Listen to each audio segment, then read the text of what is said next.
नमस्कार। अगर किसी ने 21 फरवरी को नाबार्ड डीए प्रीलिम्स का शिफ्ट 2 का एग्जाम दिया है तो ये विश्लेषण बिल्कुल सही जगह है। तो चलिए बिना किसी देरी के सीधे पेपर को ब्रेक डाउन करते हैं और देखते हैं कि एक कामयाब रणनीति क्या हो सकती थी। देखिए, आज हम सबसे पहले पेपर की ओवरऑल फील को समझेंगे, फिर एक एक करके इंग्लिश, क्वांट और रीजनिंग में गोता लगाएंगे और देखेंगे कि स्कोर करने के मौके कहाँ-कहाँ छुपे थे। और हाँ, सबसे आखिर में इस पर भी बात होगी कि एक सेफ स्कोर क्या हो सकता है और अब आगे की राह क्या है। तो चलिए शुरू करते हैं पहले हिस्से से, बड़ी तस्वीर। और यहाँ हम उस सबसे ज़रूरी सवाल का जवाब देंगे जो सबके मन में है। जी हाँ, वो सवाल ये है कि भाई पेपर का डिफ़िकल्टी लेवल आखिर था कैसा? क्या ये वाकई उतना आसान था जितना सुनने में आ रहा है? तो ये रहे आंकड़े और ये सब कुछ साफ कर देते हैं। ओवरऑल पेपर आसान से मध्यम कैटेगरी में था, मतलब कट ऑफ ज्यादा जाने की पूरी उम्मीद है। 81 से 93 का अटेम्प्ट एक बहुत ही अच्छा अटेम्प्ट माना जाएगा। अब जरा क्वांट और रीजनिंग पर नजर डालिए। दोनों को आसान का टैग मिला है। इसका सीधा मतलब है कि टॉपर्स ने यहीं पर अपना स्कोर खींचा होगा। एक बात समझनी होगी, आसान पेपर का ये मतलब बिल्कुल नहीं होता कि सिलेक्शन आसान है। नहीं, इसका मतलब ये है कि अब लड़ाई नॉलेज की नहीं बल्कि स्पीड और एक्यूरेसी की हो गई है। मतलब जिसने सवाल तेजी से भी किए और गलतियां भी कम से कम की, वही रेस में आगे निकलेगा। ये प्रेशर में परफॉर्म करने का टेस्ट था। चलिए अब आते हैं दूसरे सेक्शन पर, इंग्लिश। यहां देखते हैं कि रीडिंग और रीअरेंजिंग की चुनौतियों के बीच स्कोर करने के साफ मौके कहां पर थे। इंग्लिश का पेपर, जैसा आप देख सकते हैं, कॉम्प्रिहेंशन और वोकैबुलरी के आसपास ही घूम रहा था। रीडिंग कॉम्प्रिहेंशन से सीधे सीधे 10 सवाल थे। टॉपिक भी दिलचस्प था, बाइलिंगुअलिज्म यानी द्विभाषावाद। ये थोड़ा टाइम लेने वाला तो था, लेकिन ऐसा नहीं था कि किया ना जा सके। असली खेल तो बाकी के सवालों में था। तो फिर स्मार्ट स्ट्रैटेजी क्या होती? Vocabulary, double fillers, word rearrangement, इन जैसे सवालों को फटाफट खत्म करना। ये ऐसे सवाल होते हैं जहां या तो आपको जवाब आता है या नहीं आता, ज्यादा सोचने का स्कोप नहीं होता। यहां से बचाया गया एक एक सेकंड रीडिंग कॉम्प्रिहेंशन में एक बढ़त की तरह काम करता। अब बात करते हैं सेक्शन 3 की, क्वांट।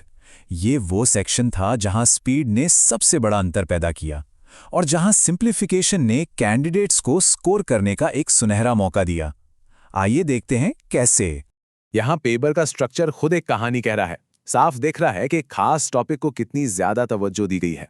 जी हां, 15 क्वांट के 30 में से आधे सवाल, मतलब 50% वेटेज सिर्फ और सिर्फ एक टॉपिक को दिया गया, सिंप्लीफिकेशन।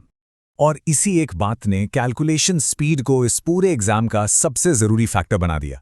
जिसने यहां पर रफ्तार दिखाई, उसने एक मजबूत बढ़त हासिल कर ली। अगला सेक्शन, रीजनिंग। यहां सिर्फ सवाल हल करने का हुनर नहीं, बल्कि सही सवाल चुनने का हुनर भी परखा जा रहा था। ये एक तरह से सिलेक्शन का टेस्ट था और यही सबसे बड़ा फर्क पैदा कर सकता था। जैसा कि इस चार्ट में साफ साफ दिख रहा है, पेपर को लगभग 3 बराबर हिस्सों में बांटा गया था। 1/3 पजल्स, 1/3 सीरीज और बाकी के मिक्स्ड सवाल। लेकिन असली स्ट्रैटेजी इस बंटवारे के अंदर ही छुपी हुई थी। यही वो चुनाव था जिसकी हम बात कर रहे थे। एक तरफ थीं 10 पजल्स जिनमें अगर कोई फंस गया तो समय बर्बाद होने का पूरा खतरा था, और दूसरी तरफ थे 20 सीधे साधे सवाल जैसे सीरीज, इनइक्वालिटी, जो पक्के नंबर दिला सकते थे।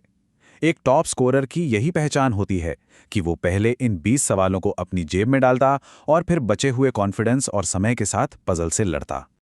और अब आते हैं आखिरी पड़ाव पर, स्ट्रैटेजी, स्कोर और आगे क्या। चलिए अब इन सभी हिस्सों को जोड़कर देखते हैं कि एक आइडियल स्ट्रैटेजी क्या होनी चाहिए थी और भविष्य के लिए इसके क्या मायने हैं। तो एक आइडियल अटेम्प्ट कैसा दिखता? सबसे पहले क्वांट के 15 सिंप्लीफिकेशन के सवाल करके कॉन्फिडेंस बूस्ट किया जाता। फिर रीजनिंग के वो 20 आसान सवाल निपटाए जाते। इसके बाद इंग्लिश के वोकैब और ग्रामर के सवाल जल्दी जल्दी पूरे किए जाते। और फिर आखिर में जो समय बचा है उसे पजल्स और रीडिंग कॉम्प्रिहेंशन जैसे भारी सवालों पर लगाया जाता। ये आसान पहले वाली रणनीति ही 85+ के स्कोर तक ले जा सकती थी। तो अब वो $1 मिलियन सवाल, एक सेफ स्कोर आखिर है क्या? इस पेपर में सेफ जोन में रहने के लिए कितने अटेम्प्ट्स जरूरी थे? यहाँ का गणित बहुत सीधा है। जब पेपर आसान होता है तो जंग एक्यूरेसी की होती है। 85 से ज़्यादा अटेम्प्ट्स करना बहुत अच्छी बात है, लेकिन अगर एक्यूरेसी 90% से कम है तो खतरे की घंटी बज सकती है। एक सेफ स्कोर इन दोनों का कॉम्बिनेशन है, ज़्यादा अटेम्प्ट्स और बहुत बहुत ज़्यादा एक्यूरेसी। तो आखिर में बस इतना ही कहेंगे कि इस प्रीलिम्स को एक वार्म अप की तरह देखिए। असली परीक्षा तो मेंस हैं। ये पेपर एक साफ इशारा है कि मेंस में रफ्तार और सटीकता दोनों का लेवल और ऊपर जाएगा। इसलिए इंतजार मत कीजिए। फेज 2 की तैयारी आज अभी से शुरू कर दीजिए।